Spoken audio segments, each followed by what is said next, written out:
Hello friends, मी Vishakha global online मराठीमध्ये आपल्या सर्वांचं स्वागत आहे. आजच्या सेशनमध्ये आपल्याला स्वामी रामानंद तीर्थ मराठवाडा विद्यापीठ नांदेड पेठ 2022 साठी रिसर्च मेथॉडॉजी म्हणजे संशोधन कार्यप्रणाली या विषयावरचे एमसीक्यूज बघायचे आहेत. एमसीक्यूज थ्रू आपल्या कन्सेप्ट क्लिअर करायचे आहेत, जे आपल्याला ही एक्झाम क्रॅक करण्यासाठी खूप हेल्पफुल ठरणार आहेत. आजचं हे आपलं 16वा लेक्चर आहे. ऑलरेडी 15 लेक्चर्स कंप्लीट झालेले आहेत रिसर्च मेथॉडॉजी या टॉपिकवरचे.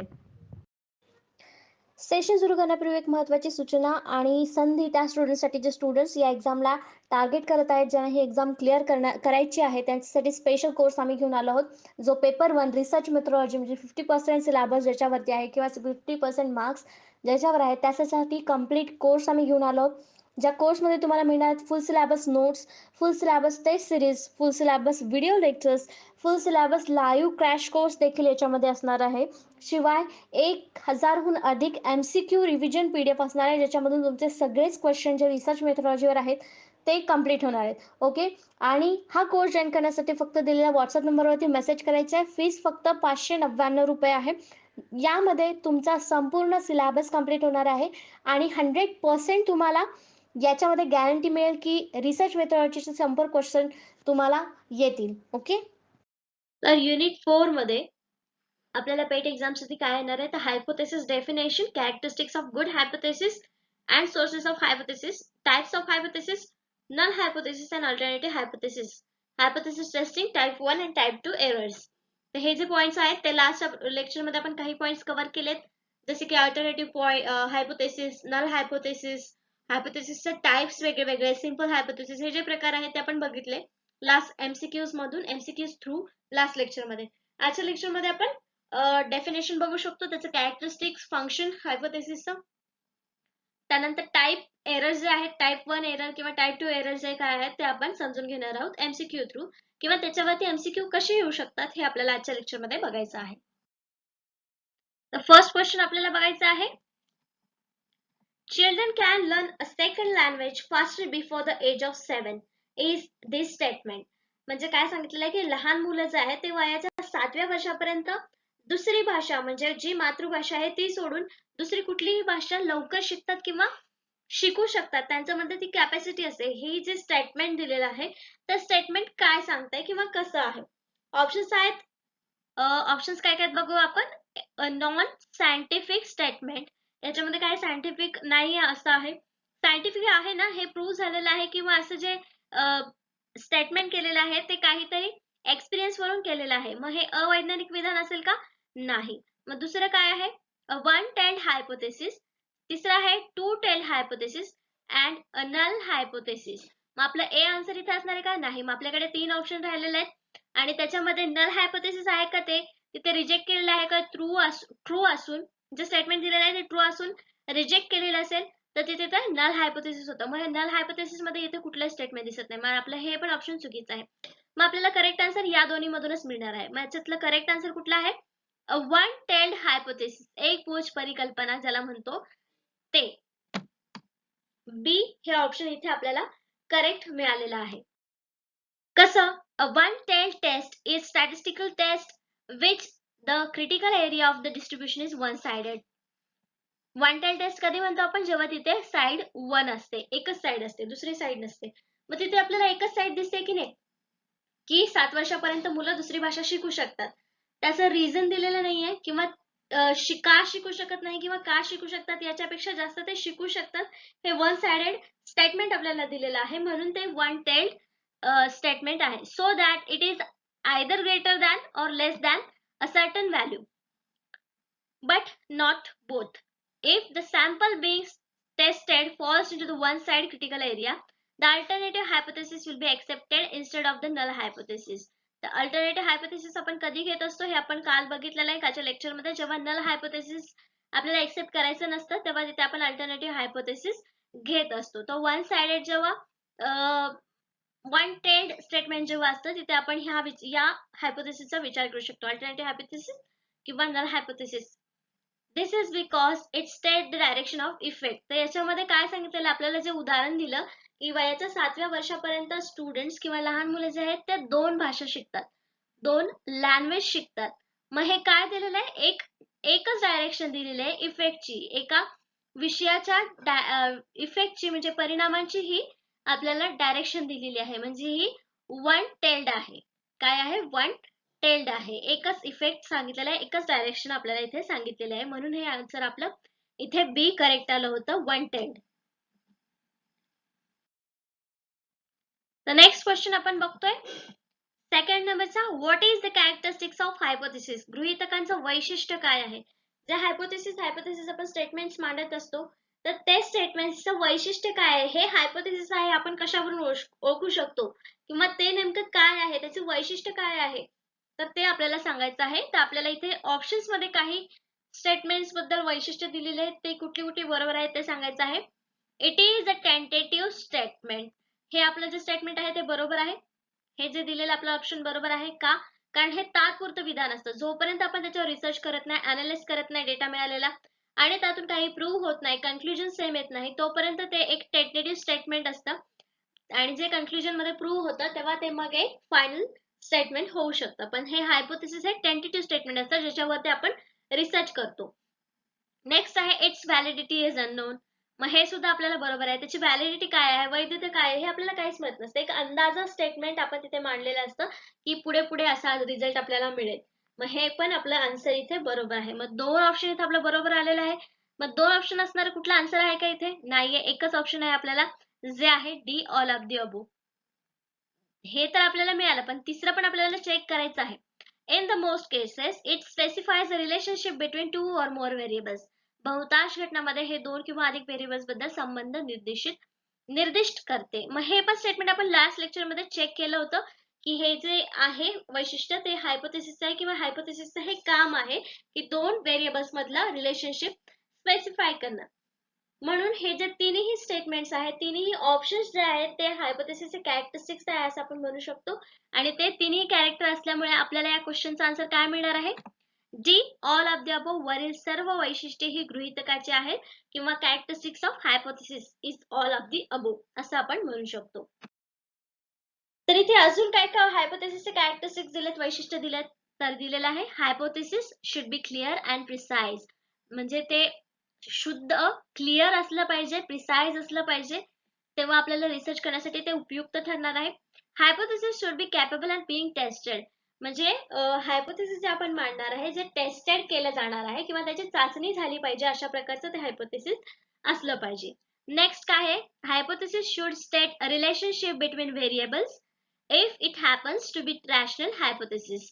रिलेशनल हायपोथेसिस, जसं की आपण बघितलं की त्याचं वैशिष्ट्य काय आहे की टू व्हेरिएबल्स मधलं, दोन व्हेरिएबल्स मधले रिलेशनशिप जे आहे ते एक्सप्लेन करणं, स्पेसिफाय करणं, हे हायपोथेसिसचं काम आहे. तर याचाही अर्थ तेच सांगतो आहे की hypothesis should state relationship between variables.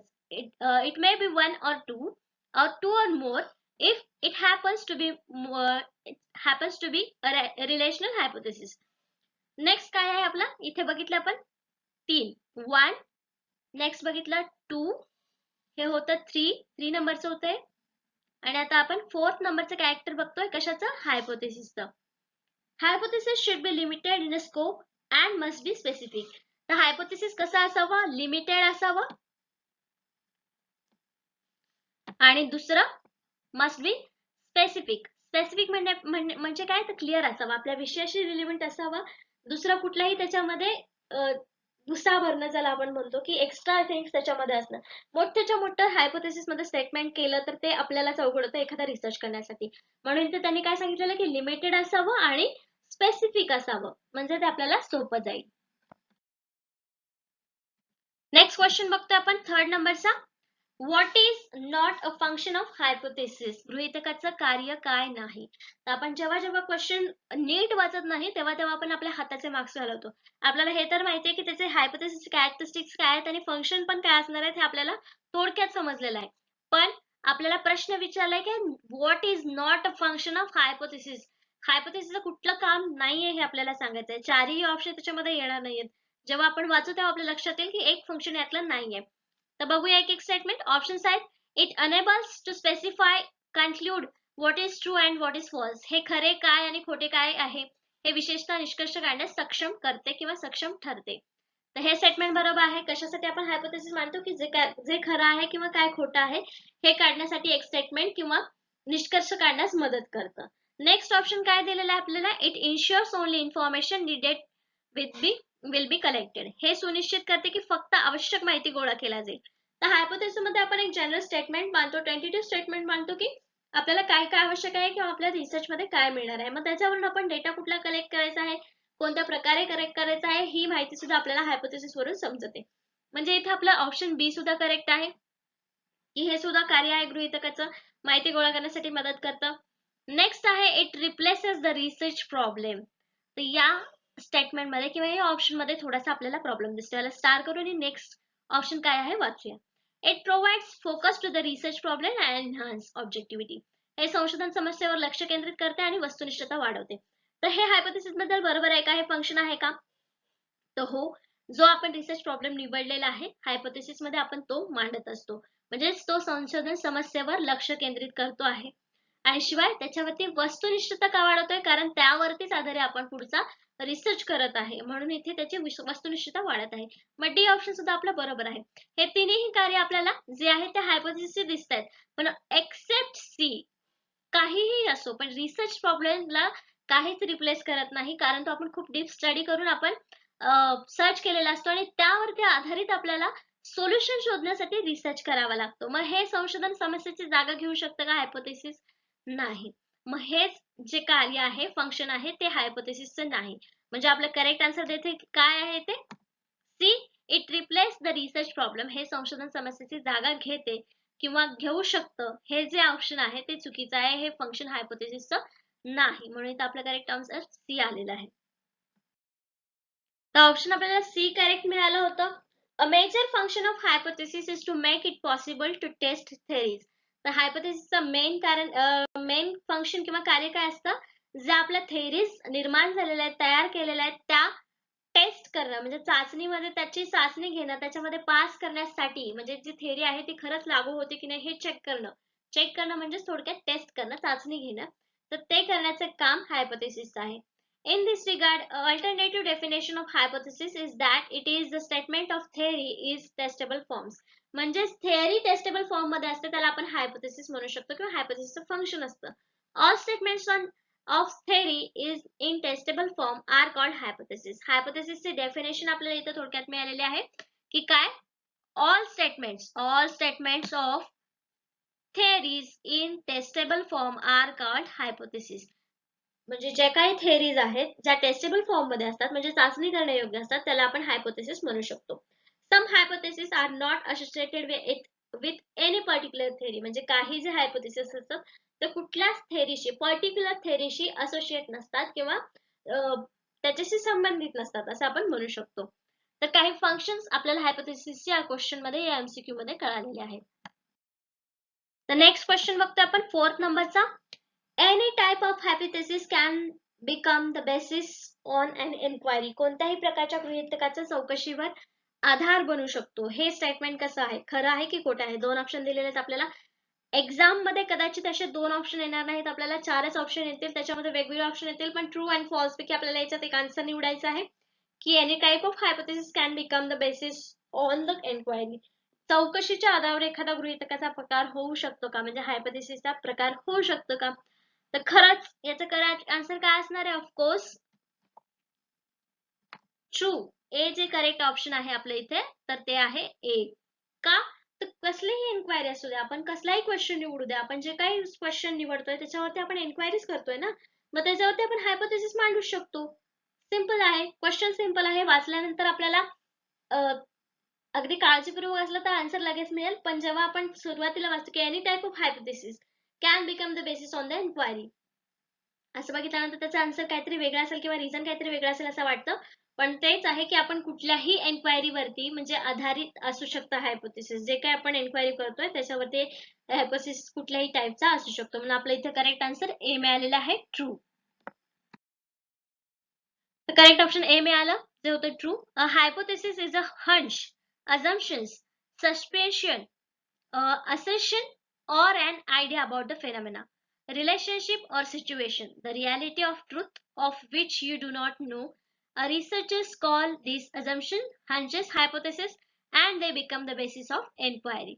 तर इथे थोडक्यात त्यांनी काय सांगितलेलं, हायपोथेसिस म्हणजे काय आहेत, असर्शन आहेत, अझम्पशन आहेत, सस्पेन्शन आयडिया आहेत, रिलेशनशिप आहे, सिच्युएशन आहे, याच्यावरतीच आपण हायपोथेसिस बनवत असतो, गृहीतक बनवत असतो.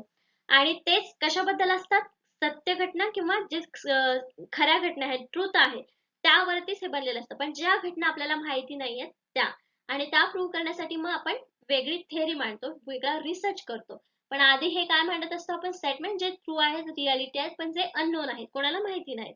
मग त्यालाच आपण काय म्हणतो, अझम्पशन्स किंवा हायपोथेसिस असं म्हणतो, जे आपण एन्क्वायरीच्या बेसवर करतो. म्हणून आपलं इथं करेक्ट आन्सर, जे स्टेटमेंट होतं ते ट्रू आलं होतं. The basic idea of hypothesis is that there is no predetermined outcome. For a hypothesis to be termed as a scientific hypothesis, it has to be something that can be supported or refuted through carefully crafted experimentation and observation. तर hypothesis मध्ये basic काय आहे, तर basic जी idea आहे आपली ती, that there is no predetermined outcome, म्हणजे पहिले तिथेच काहीच आउटकम मिळालेलं नसतं. जे आपल्याला करायचं आहे ते सगळं आपल्याला अंदाज बांधून तिथे एक स्टेटमेंट करायचं असतं. जी माहिती आपल्याला माहिती नाहीये त्याबद्दल आपल्याला काहीतरी लिहायचं असतं, एक विधान करायचं असतं, हायपोथेसिस म्हणजे. नेक्स्ट क्वेश्चन बघतोय 5th नंबरचा. A total of 60% of females and 30% of males in the study population are smokers. This is इथे एक आपल्याला उदाहरण दिलंय की 60% महिला आणि 30% पुरुष हे लोकसंख्येपैकी स्मोकर्स आहेत, म्हणजे धूम्रपान करतात. हे एक स्टेटमेंट दिलेलं आहे, ते कसं स्टेटमेंट आहे आपल्याला सांगायचं आहे. ऑप्शन्स दिलेले आहेत आपल्याला इथे. हायपोथेसिस ऑफ डिफरन्स म्हणजे फरकाची परिकल्पना आहे किंवा डिफरन्सचं गृहीतक दिलेलं आहे आपल्याला, फरकाचं गृहीतक. नेक्स्ट आहे हायपोथेसिस ऑफ पॉइंट प्रिव्हलन्स, बिंदू व्याप्तीची परिकल्पना. सी नल हायपोथेसिस, शून्य परिकल्पना. D none of the above hypothesis. तर हे तर आपला आन्सर नसणार आहे. D none of the above. एक हायपोथेसिस नक्कीच तिथं त्या स्टेटमेंट मध्ये आहे, नंबर्स मांडलेले आहेत आणि एक स्टेटमेंट दिलेला आहे प्रॉपर आपल्याला दिसते, म्हणजे डी ऑप्शन नाहीये. नल हायपोथेसिस कधी असतं हे सुद्धा आता आपल्याला समजलेलं आहे, त्याच्यामुळे सी ऑप्शन सुद्धा नसणार आहेत. हे दोन ऑप्शन आहेत ते कट झालेले आहेत, दोन ऑप्शन उरलेले आहेत. Hypothesis of difference, hypothesis of point prevalence. इथे करेक्ट ऑप्शन जे आपलं आहे ते आहे B, hypothesis of point prevalence, बिंदू व्याप्तीची परिकल्पना. आता हे नेमकं काय आहे आपल्याला समजून घ्यायचं आहे. हायपोथेसिस ऑफ डिफरन्स, फरकाची परिकल्पना का नाहीये इथे, कारण इथे डिफरन्स पेक्षा त्यांनी जास्त काहीतरी माहिती आपल्याला सांगितलेलं आहे, दोन्हीमध्ये फरक दिलेला नाहीये, तर त्या दोन्हीचा पर्सेंटेज पॉप्युलेशन पैकी ही माहिती आपल्याला दिलेली आहे, म्हणून बी ऑप्शन इथे करेक्ट आहे, हायपोथेसिस ऑफ पॉइंट प्रिव्हिलन्स. आता ही जी टर्म आहे ते काय आहे ते आपण समजून घेऊया. तर करेक्ट ऑप्शन बी मिळाला, hypothesis of point prevalence. There are some times when a researcher has enough knowledge about the phenomenon that she is studying and is confident about speculating almost the exact prevalence of the situation or outcome in the quantitative units. This type of hypothesis is known as hypothesis of point prevalence. म्हणजे याच्यामध्ये काय आहे, जो researcher आहे त्याला त्याच्या subject बद्दल, जो विषय त्याने निवडलेला आहे स्टडीसाठी, त्याबद्दल त्याला बऱ्यापैकी माहिती असते, म्हणजे त्याला अंदाज असू शकतो की पुरुषांपेक्षा महिला जास्त स्मोकर्स आहेत असं येऊ शकतं. पण जेव्हा कॉन्फिडेंट असतो त्या विषयाबद्दल आणि रिझल्ट सुद्धा आपल्याला सेम मिळतो आहे, situation outcome in quantitative units मध्ये तेच रिझल्ट आपल्याला मिळतो आहे, तेव्हा तिथं आपण हायपोथेसिस ऑफ पॉइंट प्रिव्हिलन्स पॉइंट का वापरलेला आहे, कारण ऑलरेडी त्याच्याबद्दल आपल्याला थोडीफार माहिती आहे आणि ते प्रूव्ह होत आहे, कॉन्फिडेंटली माहिती मिळालेली आहे ती तिथे प्रूव्ह होते, आउटकम मध्ये आपल्याला ती मिळते, म्हणून तिथे आपण हायपोथेसिस ऑफ पॉइंट प्रिव्हिलन्स हे टर्म वापरलेली आहे. तर कळालं आपल्याला हायपोथेसिस ऑफ पॉइंट प्रिव्हिलन्स म्हणजे काय, ऑलरेडी माहिती आहे आणि आपल्या रिझल्ट मध्ये रिसर्च केल्यानंतर देखील तोच तसाच रिझल्ट आपल्याला मिळतो आहे, त्याला आपण हायपोथेसिस पॉइंट ऑफ प्रिव्हिलन्स असं म्हणू शकतो. नेक्स्ट क्वेश्चन बघतो आपण 6 नंबरचा. Which aspects of the research process could be responsible for the unintended introduction of error in the study? अभ्यासामध्ये त्रुटीचा अनपेक्षित परिचय करण्यासाठी संशोधन प्रक्रियेचा कोणता पैलू जबाबदार असू शकतो, म्हणजे कुठल्या गोष्टीमुळे आपल्याला स्टडीमध्ये एररशी सामना करावा लागेल हे आपल्याला सांगायचं आहे. तर ऑप्शन्स दिलेले आहेत. फ्लॉड सॅम्पलिंग मेथड, सदोष नमुना पद्धत. फॉल्टी डेटा कलेक्शन मेथड, सदोष डेटा संकलन पद्धती. रॉंग अनालिसिस मेथड, चुकीची विश्लेषण पद्धत.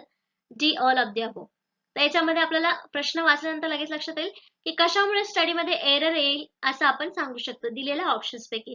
तिथे दिलेला आहे सदोष नमुना पद्धत, म्हणजे ज्याच्यामध्ये दोष आहे काहीतरी नमुन्यामध्ये, त्यामुळे आपल्याला एरर येऊ शकतो का?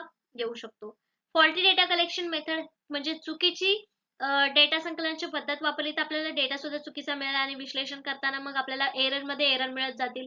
मग हे सुद्धा रिझन असू शकतं आपल्याला स्टडीमध्ये एरर मिळण्याचं, अनपेक्षित एरर मिळण्याचं. रॉंग अनालिसिस मेथड चुकीची विश्लेषण पद्धत देखील वापरली तरी सुद्धा आपल्याला अनपेक्षित म्हणजे जी अपेक्षा नाहीये तसे तर त्यामध्ये देखील एरर मिळेल आपल्याला स्टडीमध्ये. म्हणजे हे तिन्ही जे ऑप्शन्स आहेत आपल्याला 1A, B आणि C तिन्ही पॉइंट्स मध्ये आपल्याला एरर मिळू शकतात. हे जर चुका झाल्या आपल्या रिसर्च मध्ये तर नक्कीच तिथे आपल्याला स्टडीमध्ये एरर मिळणार आहे. मग करेक्ट ऑप्शन आपलं काय असणार आहे? D, all of the above. वरील सर्व जे पॉइंट्स आहेत त्यामध्ये आपल्याला म्हणजे अनपेक्षित परिचय करण्यासाठी तिन्ही पॉइंट आपल्याला कारणीभूत ठरू शकतात. तर या क्वेश्चनचा आपल्याला डी ऑप्शन करेक्ट मिळाला, all of the above. Survey sampling and sample frame errors occur when wrong subpopulation is used to select the sample. इथं आपल्याला एक एक्झाम्पल मिळू शकतं कधी जेव्हा सर्वे सॅम्पलिंग मध्ये आपण चुकीच्या फ्रेम निवडतो, सॅम्पल फ्रेम्स निवडतो, चुकीचे गट निवडतो आपल्या रिसर्च साठी, तेव्हा आपल्याला एरर्स दिसून येऊ शकतात किंवा आपल्याला व्यवस्थित माहिती न मिळाल्यामुळे देखील एरर आपल्या स्टडीमध्ये मिळू शकतात. Or because of variation in the number of representativeness of the sample that responds, but the resulting sample is not representative of population concern. The sample हा is not a representative of population concern. हा एक वेगळा गोष्ट झाला. हे एक उदाहरण आपल्याला दिले की एरर कशामुळे येऊ शकतात, पण जे आपण मागे पॉइंट्स बघितले ते सुद्धा आपल्याला एरर येण्यासाठी किंवा रिसर्च मध्ये स्टडी मध्ये एरर मिळवण्यासाठी कारणीभूत ठरू शकतात किंवा कारणीभूत ठरतात. नेक्स्ट क्वेश्चन बघतोय आपण 7th नंबरचा. तर आपल्याला इथे ऑप्शन्स दोन छोटे दिसतात पण क्वेश्चन खूप मोठा दिसतोय, घाबरून जायचं नाही. आपल्याला पार्ट मध्ये क्वेश्चन वाचायचा आहे आणि खूप सिंपल त्याचा आन्सर आपल्याला मिळणार आहे. तर बघूया. ड्रॉइंग कन्क्लुजन अबाउट हायपोथेसिस, म्हणजे हायपोथेसिस बद्दल एक कन्क्लुजन काढायचं आहे. 2 टाइप्स ऑफ एरर कॅन अक्युअर, म्हणजे कुठलंही कन्क्लुजन काढताना त्याच्यामध्ये दोन प्रकारचे एरर्स अक्युअर करतात. हे स्टेटमेंट इथपर्यंत बरोबर आहे. पुढचं वाचायचं आहे. A type 1 error where the null hypothesis is rejected when it is actually true, and the type 2 error where the null hypothesis is accepted when it is false. तर गृहीतकाबद्दल निष्कर्ष काढणे दोन प्रकारच्या त्रुटी उद्भवू शकतात. एक प्रकार त्रुटी जे आहे जिथे शून्य परिकल्पना प्रत्यक्षात सत्ता असताना नाकारली जाते, आणि एक प्रकार दोन त्रुटीमध्ये जिथे शून्य परिकल्पना चुकीची असेल तेव्हा स्वीकारली जाते. तर त्यांनी काय सांगितलेलं आहे? एक टाइप 1 एरर आणि दुसरा टाइप 2 एरर. हे दोन एरर आपल्याला असतात रिसर्च मध्ये, हायपोथेसिस मध्ये आपल्याला माहिती आहे. मग स्टेटमेंट मध्ये काय दिलेलं आहे त्यांनी की टाइप 1 एरर कधी होतो? जेव्हा हायपोथेसिस जे आहे, नल हायपोथेसिस जे आहे ते रिजेक्ट केलेलं आहे. पण कधी? जेव्हा ते ट्रू आहे. आणि सेकंड एरर मध्ये काय सांगितलेलं आहे की ऍक्सेप्ट केलेलं आहे, नल हायपोथेसिस ऍक्सेप्ट केलेलं आहे, जेव्हा की ते वाक्य फॉल्स आहे. मग हे जे टाइप एरर आहे तर हे टाइप एरर इथं बरोबर आहेत. मग आपलं करेक्ट ऑप्शन याच्यामध्ये ए आणि बी पैकी काय असणार आहे? ट्रू फॉल्स मध्ये ए बरोबर असणार आहे. हे स्टेटमेंट जे आहे ते ट्रू आहे कारण टाइप 1 एरर आणि टाइप 2 एरर हे आपले कन्सेप्ट राहिलं होतं जे आता आपण एक्सप्लेन करणार आहोत, पण याचं स्टेटमेंट हे जे आन्सर आहे हे ट्रू आहे. इथे आपल्याला बघायचं आहे की टाइप 1 एरर काय आहे, नल टाइप 2 एरर काय आहे. In statistic, a type 1 error means rejecting null hypothesis when it's actually true, while type 2 error means failing to reject the null hypothesis when it's actually false. The failing to reject means it is accepted, right? मग इथे दोन दिलेले आहेत, type 1 आणि second दिलेला आहे type 2. तर null hypothesis आपण असं लिहितो, नल हायपोथेसिस, आणि इकडे पण आपण लिहूया नल हायपोथेसिस. तर नल हायपोथेसिस जे आहे रिजेक्ट करतो कधी? जेव्हा ते ऍक्च्युअली ट्रू असतं तेव्हा तो टाइप 1 एरर असतो. आणि नेक्स्ट मध्ये काय ते आपण नल हायपोथेसिस एक्सेप्ट करतो जेव्हा ते चुकीचं असतं किंवा फॉल्स असतं. तर हे जे दोन अपोजिट एरर्स आहेत हे आपल्या लक्षात ठेवायचं आहे. ज्याच्यामध्ये नल हायपोथेसिस हा एक्सेप्ट करतो जेव्हा ते चुकीचं असतं तेव्हा तो टाईप 2 असतो. बरोबर? कन्फ्युज व्हायचं रिझन नाहीये, सिंपल आहे. टाईप 1 मध्ये आपण रिजेक्ट करतो हायपोथेसिस जरी ते खरं असलं तरी, आणि टाईप 2 मध्ये एक्सेप्ट करतो जरी ते चुकीचं असलं तरी. The risk of making type 1 error is significance level that you choose. That's a value that you set at the beginning of your study to access the statistical probability of obtaining your result. The significance level is usually set at significance level कुठे ठरलेली असते 5% ला 0.5. This means that your result only have 5% chance of occurring or less if the null hypothesis is actually true. To reduce the type 1 error probability, you can set a lower significance level. The significance level he concept आपण last lecture मध्ये समजून घेतली होती. त्याच्यावरती आपण type error कुठला आहे, 1 आहे की 2 आहे हे प्रोबॅबिलिटी वरून आपण त्याचा काढू शकतो. तर टाइप 1 एरर आणि टाइप 2 एरर हे कन्सेप्ट क्लिअर झाले असतील. नेक्स्ट क्वेश्चन बघतो आपण 8 नंबरचा. If we reject the null hypothesis we might be making. तर टाइप 2 आणि टाइप 1 एरर आपल्याला समजलेले आहेत. त्यापैकी कुठला आन्सर इथे असणार आहे हे आपल्याला सांगायचं आहे. जेव्हा नल हायपोथेसिस आपण रिजेक्ट करतो, कधी रिजेक्ट करतो? टाइप 1 एरर कधी येतो? जेव्हा ते आपण रिजेक्ट करतो खरं असताना, आणि जेव्हा एक्सेप्ट करतो चुकीचं असताना तेव्हा टाइप 2 एरर येतो. हे तर आपल्याला समजलं.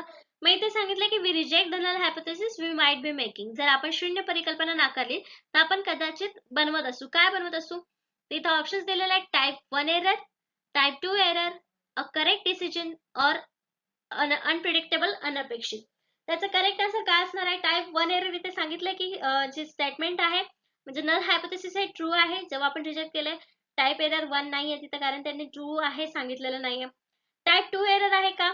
नाही, कारण तिथे नल हायपोथेसिस त्यांनी एक्सेप्ट केलेलं नाहीये. आणि नंतर सी ऑप्शन आहे करेक्ट डिसिजन. पुढचं काहीच त्यांनी दिलेलं नाही की स्टेटमेंट 1 आहे की 2 आहे, म्हणजे तिथे आपण कुठलाही एरर बनवत नाहीये किंवा योग्य निर्णय घेत नाहीये. मग आपलं करेक्ट आन्सर इथे एकच असणार आहे, जे आहे डी, अनप्रिडिक्टेबल अनअपेक्षित. जे उत्तर आहे पुढचं ते पूर्ण स्टेटमेंट झाल्याशिवाय आपल्याला कळणारच नाही. We might be making unpredictable म्हणजे अनपेक्षित तिथं आन्सर असू शकणार आहे. म्हणून आपला करेक्ट आन्सर इथे डी आलेला आहे. तर डी ऑप्शन आपल्याला मिळालं होतं करेक्ट, जे होतं की अनपेक्षित अनप्रिडिक्टेबल.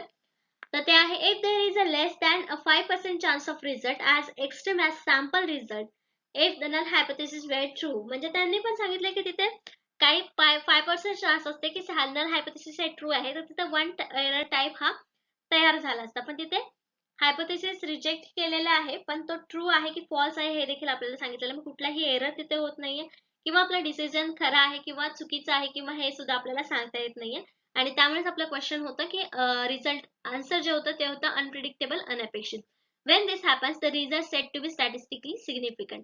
मग याला आपण काय म्हणू शकतो? असं जेव्हा सिच्युएशन येतं, the null hypothesis rejected when there were null hypothesis were true. हे जेव्हा येतं तेव्हा तो स्टॅटिस्टिकली सिग्निफिकंट असतो आणि तिथे कुठलाही एरर आपल्याला सांगता येतो. म्हणून हा स्टॅटिस्टिकली सिग्निफिकंट लेवल असतो किंवा सिग्निफिकंट रिझल्ट असतो असं आपण इथे म्हणू शकतो. नेक्स्ट क्वेश्चन बघतो आपण 9th नंबरचा. Null and alternative hypothesis are statement about. शून्य आणि पर्यायी गृहीतके याविषयी विधाने असतात. कशाविषयीचे असतात हे आपल्याला सांगायचं आहे. लास्ट लेक्चर मध्ये आपण बघितलं नल हायपोथेसिस म्हणजे काय आणि अल्टरनेटिव्ह हायपोथेसिस म्हणजे काय, ती कधी यूज केली जातात ते सुद्धा आपण लास्ट लेक्चर मध्ये बघितलेले आहेत. इथे ऑप्शन दिले आहेत की हे स्टेटमेंट कशाबद्दल असतात. ऑप्शन्स आहेत population parameters, sample parameters, sample statistics, it depends, sometimes population parameters and sometimes sample statistics. म्हणजे कधी कधी हे पॉप्युलेशन वरती आधारित असतात, कधी कधी सॅम्पल स्टॅटिस्टिक्स वर असतात. तर हे चुकीचं आहे. सॅम्पल स्टॅटिस्टिक वर पण नाही, मग सॅम्पल पॅरामीटर्स वर नाही. हे कशावर आधारित असतात? ए पॉप्युलेशन पॅरामीटर्स, लोकसंख्या मापदंड. मग करेक्ट आन्सर आपल्या इथे काय आहे? ए पॉप्युलेशन पॅरामीटर्स. का? सॅम्पल पॅरामीटर्स, सॅम्पल स्टॅटिस्टिक्स आणि बाकीच्या तिन्ही मग ऑप्शन जे आहेत ते पॉप्युलेशन वरती नंतर पुढच्या गोष्टी आहेत. पॉप्युलेशन निवडल्यानंतर मग सॅम्पल्स आपण त्यातून घेत असतो. म्हणून नल हायपोथेसिस आणि अल्टरनेटिव्ह हायपोथेसिस हे स्टेटमेंट पॉप्युलेशन पॅरामीटर्सशी रिलेटेड आहेत किंवा त्यावर आधारित ही गृहीतक आहेत, विधाने आहेत. म्हणून आपला करेक्ट आन्सर इथे आपल्याला ए मिळालेला आहे. ए ऑप्शन करेक्ट मिळाला आपल्याला. The null and alternative hypothesis are two mutually exclusive statements about the population. तर हे दोन्ही जे स्टेटमेंट्स आहेत ते कशाशी रिलेटेड आहेत? पॉप्युलेशनशी. A hypothesis test uses sample data to determine whether to reject The null hypothesis, the alternative hypothesis is what you might believe to be true or hope to be proved true. The alternative hypothesis कधी वापरतो आपण? जेव्हा आपल्याला hypothesis true आहेत किंवा true असण्याचे hopes आहेत त्यावेळेस आपण अल्टरनेटिव्ह हायपोथेसिस वापरतो. आणि दुसरं आहे की जेव्हा पॉप्युलेशन वरती आपण हे नल हायपोथेसिस किंवा अल्टरनेटिव्ह हायपोथेसिस वापरतो तेव्हा ते टेस्ट करण्यासाठी चांगले असतात किंवा त्या टेस्ट केल्यानंतर आपल्याला कळतं की सॅम्पल डेटामध्ये ते हायपोथेसिस रिजेक्ट करण्यासारखे आहेत की एक्सेप्ट करण्यासारखे आहेत. म्हणजेच आपल्याला पॉप्युलेशन बद्दल जी काही माहिती मिळते पॉप्युलेशन वरती आपण वेगवेगळे टेस्ट घेतोय तर ते स्टार्ट होतात पॉप्युलेशन पासूनच. म्हणून इथे आपलं करेक्ट आन्सर मिळालं होतं की पॉप्युलेशन पॅरामीटर्स वरती नल आणि अल्टरनेटिव्ह हायपोथेसिस हे रिलेटेड असतात किंवा त्यावरचे रिलेटेड हे स्टेटमेंट्स असतात. नेक्स्ट क्वेश्चन बघतो आपण 10th नंबरचा. A type 1 error occurs when we त्रुटी एक प्रकार एक त्रुटी येते जेव्हा येते आपण जेव्हा काय करतो. म्हणजे आपल्याला टाइप 1 एरर कधी येतो हे सांगायचं. ऑप्शन्स दिलेला आहे. पहिला ऑप्शन आहे reject false null hypothesis. Reject false null hypothesis हे आन्सर आहे का? नाही, कारण आपण तिथे ट्रू स्टेटमेंट्स किंवा ट्रू हायपोथेसिस रिजेक्ट करत असतो. नेक्स्ट आहे रिजेक्ट ट्रू नल हायपोथेसिस. इथे काय दिलेलं आहे? Reject a true null hypothesis. म्हणजे हेच आपला एरर आहे. म्हणजे आपलं करेक्ट ऑप्शन बी आपल्याला इथे सेकंडलाच मिळालं. बाकीचे ऑप्शन्स वाचून बघूया. Do not reject false null hypothesis. खोटी शून्य गृहीतक नाकारत नाही. Do not reject true null hypothesis म्हणजे डू नॉट रिजेक्ट म्हणजे हे दोन्ही एक्सेप्ट करतायत.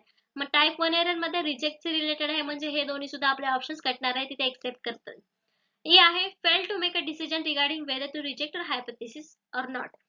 म्हणजे इथे डिसाइड न करणं म्हणजे टाइप 1 एरर आहे का? नाही. म्हणजे हे चार ऑप्शन्स गेलेले आहेत आणि आपल्याला एकच करेक्ट आन्सर मिळालेला आहे. टाइप 1 एरर आपल्याला समजलं आहे जिथे नल हायपोथेसिस हे रिजेक्ट केलं जातं जरी ते खरं असतं ना. इथे टाइप 1 एरर आहे म्हणजे आपला ऑप्शन करेक्ट बी आहे. Reject true null hypothesis. खरी शून्य गृहीतक नाकारा किंवा नाकारलं जातं तेव्हा तिथे टाइप 1 एरर अक्युअर होतो किंवा टाइप 1 एरर आपल्याला दिसून येतो. तर आपल्याला ऑप्शन करेक्ट बी मिळालं होतं आणि आपल्याला आता बऱ्यापैकी समजलं की टाइप 1 एरर काय टाइप 2 एरर काय आहे. तरी पण इथे आपल्याला एक्सप्लेनेशन दिलेलं आहे. Type 1 error corresponds to the rejecting null hypothesis when null hypothesis is actually true. बरोबर. इथे टाइप 1 एरर आपल्याला सांगितलं. and type 2 error correspond to the accepting null hypothesis when there is null hypothesis false. Hence 4 possibilities may arise. The null hypothesis is true but the test rejects it. Type 1 error. तर अशा प्रकारे type 1 error इथे काय आपल्याला समजलंय. तसेही आपण type 1 error आणि type 2 error आता चांगल्या प्रकारे लक्षात ठेवलेले आहेत. एखादं एक्झाम्पल जरी आपल्याला दिलेलं आहे तिथे आणि त्याच्यातून कुठला हायपोथेसिस आहे हे म्हणजे एरर कुठला आहे हे जर सांगायचं झालं तर आपण सहजपणे सांगू शकतो. एवढा क्लिअर आपण टाइप 1 एरर आणि टाइप 2 एरर इथे केलेले आहे. हायपोथेसिसचे प्रकार आपण वेगळे बघितलेले आहेत लास्ट लेक्चर मध्ये. तर अशा प्रकारे याचे 10 प्रश्न आणि 10 कन्सेप्ट इथेच आपल्याला संपलेले आहेत. आपण लास्ट लेक्चर मध्ये देखील हायपोथेसिस वरचे क्वेश्चन बघितले होते एमसीक्यूज आणि त्यातून काही कन्सेप्ट क्लिअर केलं होतं. जसे की आपण डेफिनेशन्स बघितली होती हायपोथेसिसची काय करू शकतो त्याचे कॅरेक्टरिस्टिक्स बघितलं होतं. अल्टरनेटिव्ह हायपोथेसिस काय, सिंपल हायपोथेसिस काय, सिग्निफिकन्स लेवल्स म्हणजे काय, हे सगळ्या ज्या गोष्टी आहेत त्या एमसीक्यू मधून आपण क्लिअर केलेल्या आहेत. आणि आजच्या लेक्चर मध्ये देखील type 1 error, type 2 error, function of the hypothesis, characteristics of hypothesis ह्या सगळ्या ज्या गोष्टी आहेत त्या आपण या लेक्चर मध्ये क्लिअर केलेल्या आहेत. नेक्स्ट लेक्चर मध्ये आपण नेक्स्ट युनिट वरचे क्वेश्चन्स बघणार आहोत. एमसीक्यू थ्रू आपल्या कन्सेप्ट क्लिअर करण्याची सिरीज आपण चालू ठेवणार आहोत. आजच्या सेशन साठी धन्यवाद.